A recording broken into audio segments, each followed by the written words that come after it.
We got here 1940 D18, actual genuine 1940 D18. And first of all, sorry it may be a little bit dark right now. It's getting late in the evening. It's about 6:30 right now here.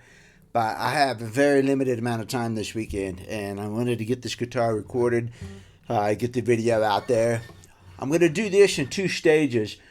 Right now, in this video, we're just going to look at this guitar. We're going to play it a little bit.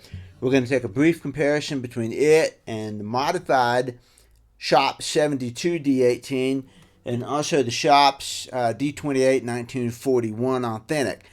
And comparing a D28 and a D41, kind of well, it is apples and oranges.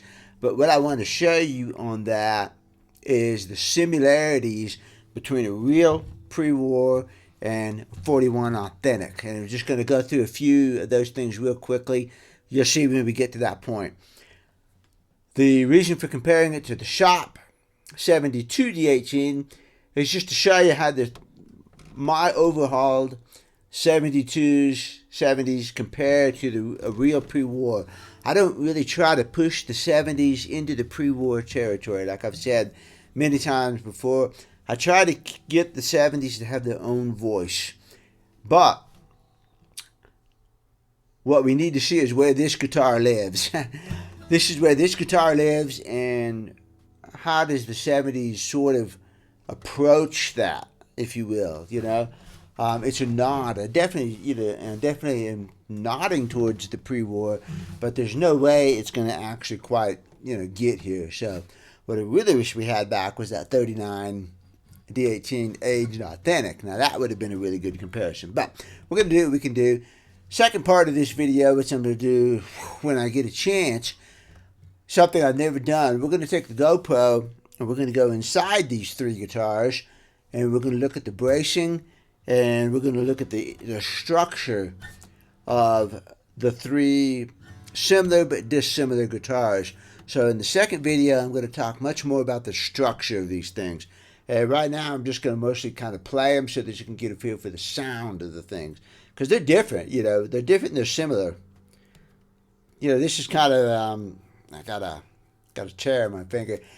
This is the standard. This is a 1940 D18. It's on loan for right now. It's not my guitar. It's Shop guitar. I'm just kind of checking it out. So, it has original tuners. It has modified nuts. Got a shim on it. It's been refinished at some point in its life, way back when. It's a really, really good refinish. It's not thick. It's not a thick overspray or anything like that. You can see a little bit of some damage down here. But that's why it looks so good as a real 1940. The back it looks like a new guitar almost. It looks like a matte finish. But it's an excellent refinish, and it's really thin. Definitely not overdone. The top has not been thinned, and everything looks great on it. The fingerboard, according to the previous owner, the fingerboard had been thinned at some point, and so Judge Wolf worked on this guitar, took the fingerboard off and shimmed the fingerboard to bring the fingerboard thickness up, which was a good move, very intelligent move. And I'm having a hard trouble seeing the shim.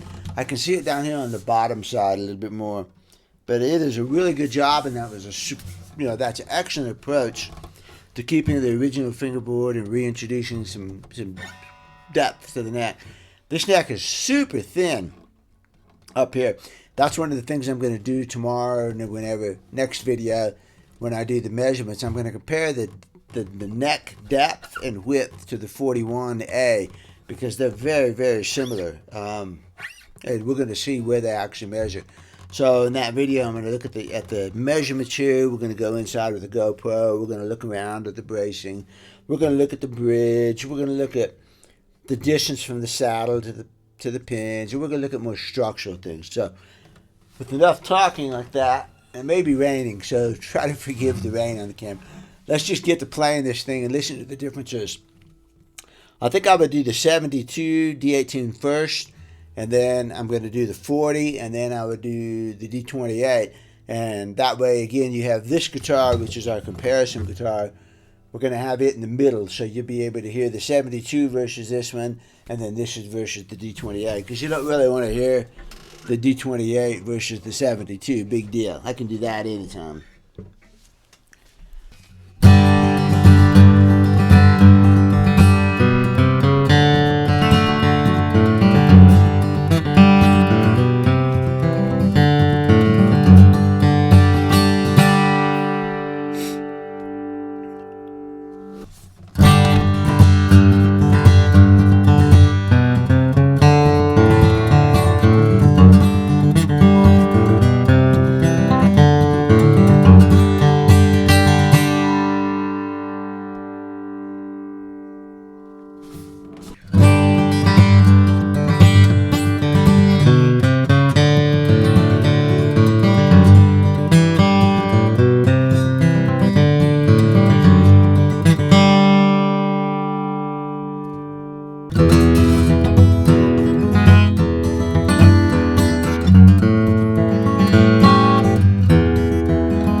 Well, there's some definite differences there.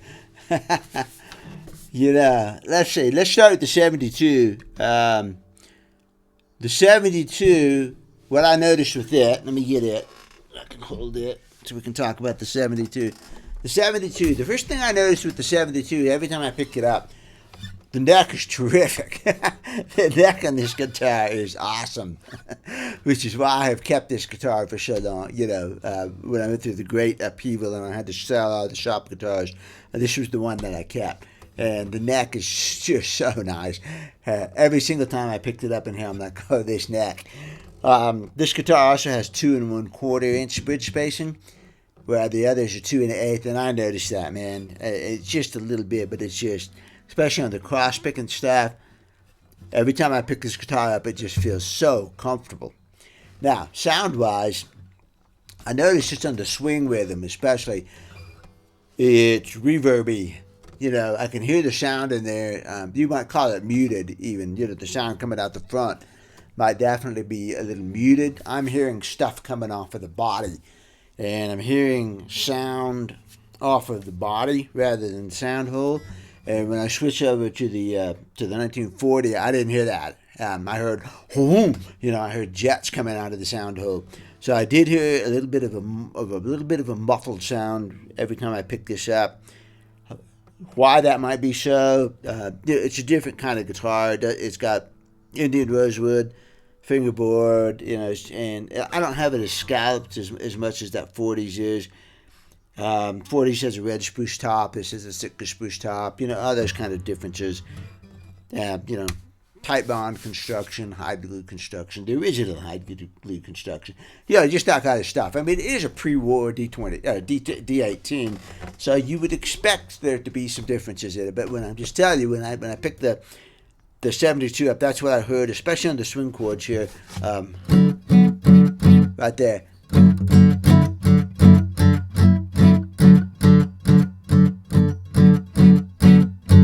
Almost like an arch top, which is not a bad deal. I mean, you could play with that.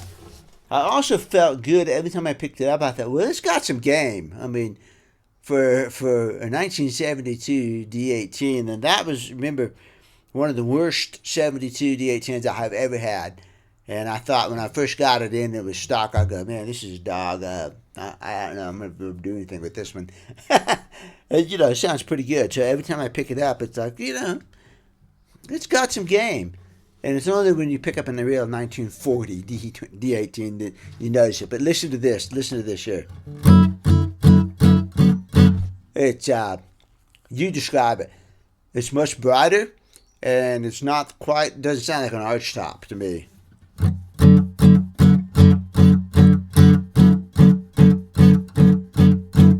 Let's do that again.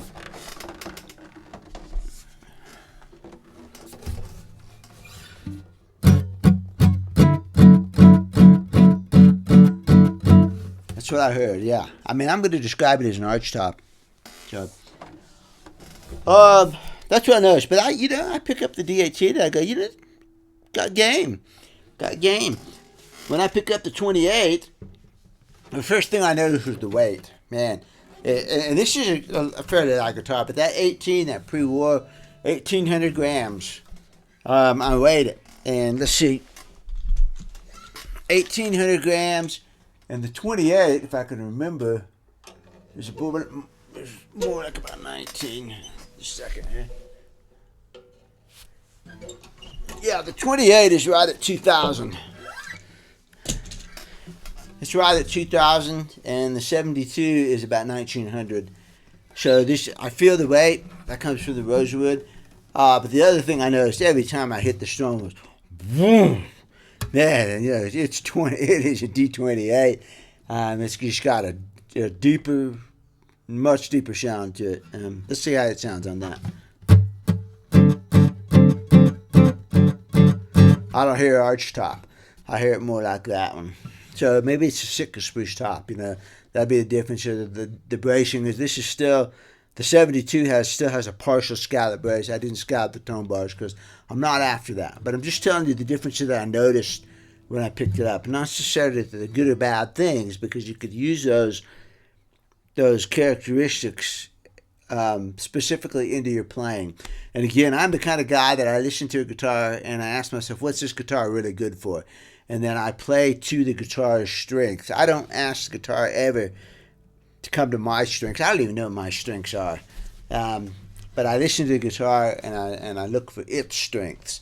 So in that 72, it definitely had some strengths, and I would play to them. The unique thing was that sound there. So, you know, I might actually prefer that one for swing, you know. Okay, but I know it's just that's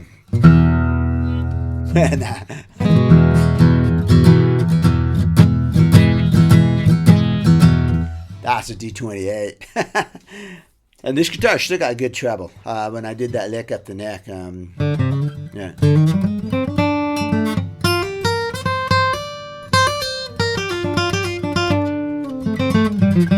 This guitar's got some good treble. It's not boomy. It's not thuddy, dull. This is a good guitar.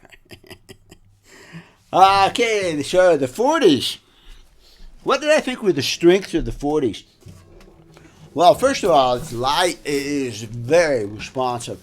It has that light, punchy tone to it, an immediate sound. It's very fast sound.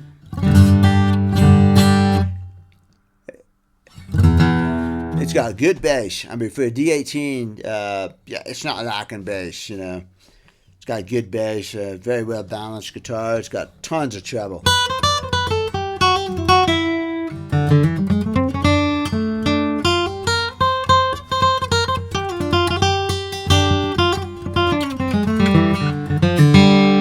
And I missed the G round on that one because, you know, I actually didn't want to hit it too hard. I wanted to just dig into that thing and smack it because the guitar was responsive that way, and I hesitated and I missed it. So I noticed the skinniness in the neck. It's not terrible. Guy could live with it, but I do notice it's a skinny neck. And I also noticed the nut spacing on this one. This is center to center nut spacing, I guarantee you. Because when I went to the B chord, B7 chord, I'm like, man, I got to get my fingers shook straight up and down to come into the fingerboard, to clear those notes. And I can feel the other bass strings around my fingers, which I definitely don't feel in the 72. The 72 is like I had all the room in the world to make that B7 chord, but I definitely feel that tighter spacing. I don't know, this guitar, you know, it's a pre-war D18. Now, this is one, what would be the strengths of this guitar? This would just be, you know, a bluegrass guitar. You would almost hang on to this one for the ride. Not even push it anywhere. You know, you wouldn't be trying to push it one way or the other. You would just play your thing and hang on. Because it's loud. It's very loud. And I don't hear that muffly sound in this one at all. I hear sound coming out of the hole. It's a very strong guitar. Action's good on it. The strings are old. They're probably what came with it. They look like 80-20s, which I'm surprised because I know the owner and I didn't know he used 80-20s. But they're definitely non-coated, slick. And remember, both of the shop guitars have got my custom gauge on it. So they have light gauge on the A, D, and G, and mediums on the others. So you would expect this guitar to have a little bit more on the A and the E, but it's not bad. You know, normally I can feel the stiffness there. I don't feel it. Plays good. So let me play this guitar a little bit more. Actually play it, and let me play some fiddle tunes and stuff on it, and then I'll tell you more about what I think are the strengths of this sound. So here's the playing part. First time I played this guitar, so cut me some slack if I make mistakes, because it is a different neck, different bridge spacing, and everything's different about it.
I listen to the guitar too much. That happens when I do these things. I listen to the guitar and I forget where I am in the song.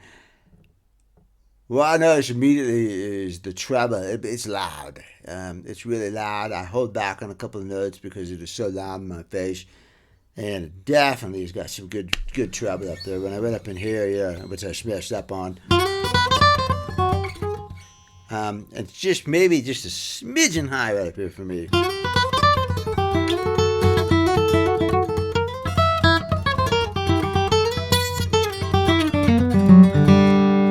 Oh, screaming treble. I feel like it's just maybe 3/1000 of an inch higher. But it's good, yeah. Like I said, I got used to the guitar. First time I played it. First time. So, that worked pretty good. I thought the notes are very clear and individual. So when I did this part.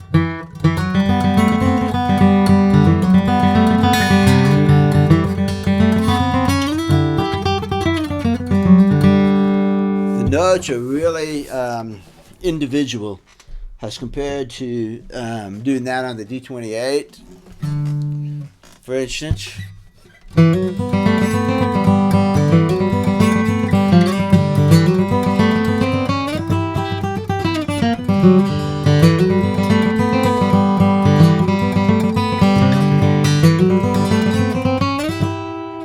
So those notes really cascade, more sustain, and they blend in differently. Whereas this one didn't blend in quite like that. It's much more distinct, like playing a hammered dulcimer almost. Hammered dulcimers can blend pretty good, but I get the feeling on this I'm playing a hammered dulcimer rather than a piano. So when I play the D28, it's more like a piano, to where I could hold down individual notes and get that sustainy cascade sound. Whereas on the 18, I feel more like a hammered dulcimer with every note mutes the next one. Not a bad thing, not a good thing. I'm just saying that's the kind of impression I'm getting here. So it's clear. I mean, no question about that. So guys, keep going.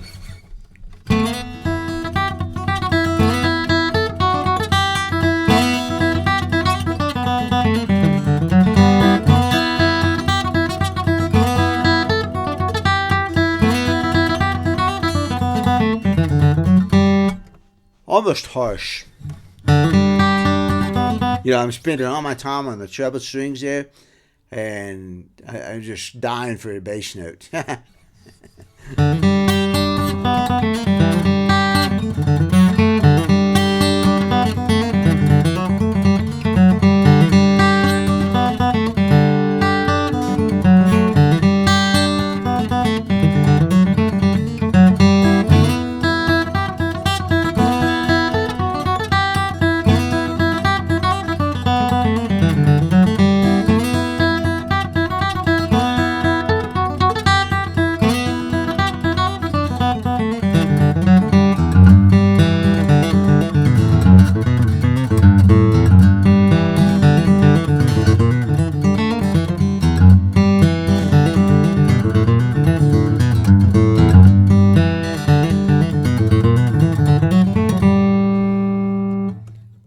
Yeah. Again, I'm going to go with that less sustained than the 28, and definitely very bright sound. Boom. Let's do some more cross picking. No,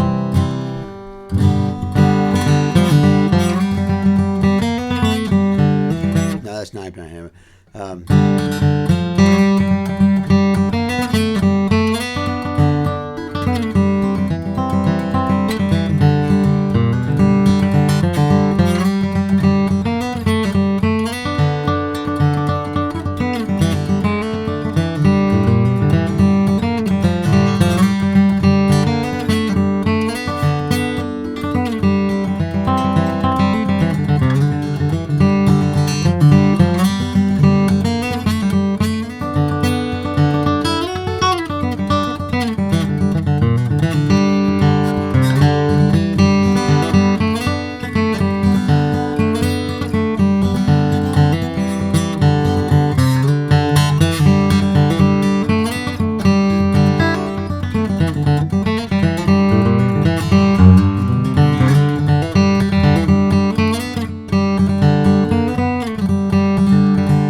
can definitely pull the notes out of that. You know, you can definitely make the melody notes pop out of there. You tell me what you think about that. Let me do that on the 28 just for comparison again. I think I'm a 28 guy.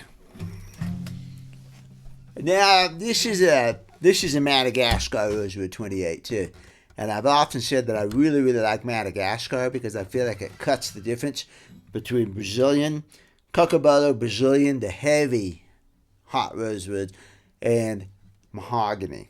So Madagascar, Southeast Asian rosewood, those to me are kind of like the light hot rosewoods. They have a crispier sound, somewhere in between the Brazilian and the mahogany. So it's not a real richy. It's not Brazilian, but here we go. Let's see.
Yeah, you can hear a difference, you know. I'm a D28 guy, but if I had a band behind me, the 18 would probably cut better because of the less overtones. A lot of the 28 stuff is going to get lost in a bigger band.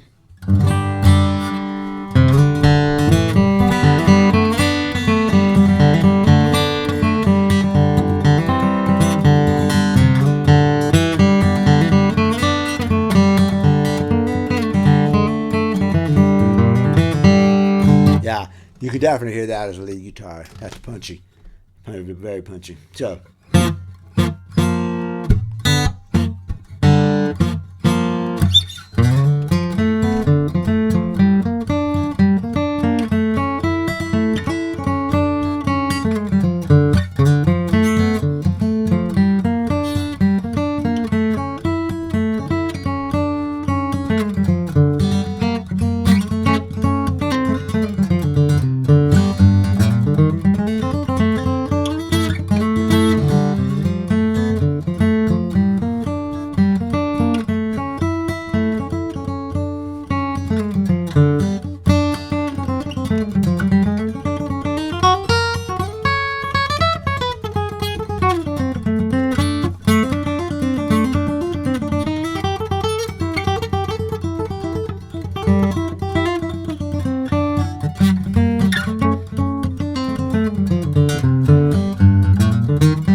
I probably picked the tempo. Yeah, whatever.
little bit more comfortable with it.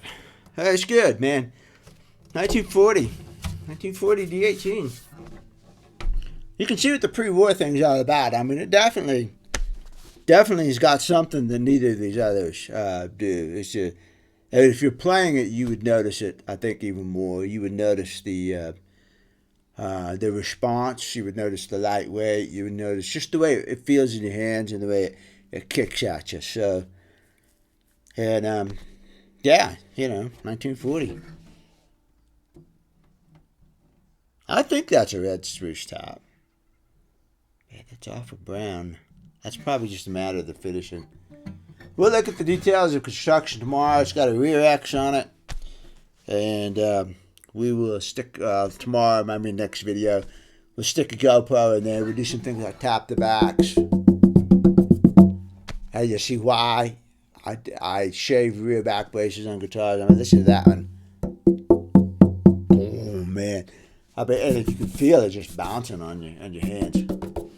So, we're going to do some things like that next video.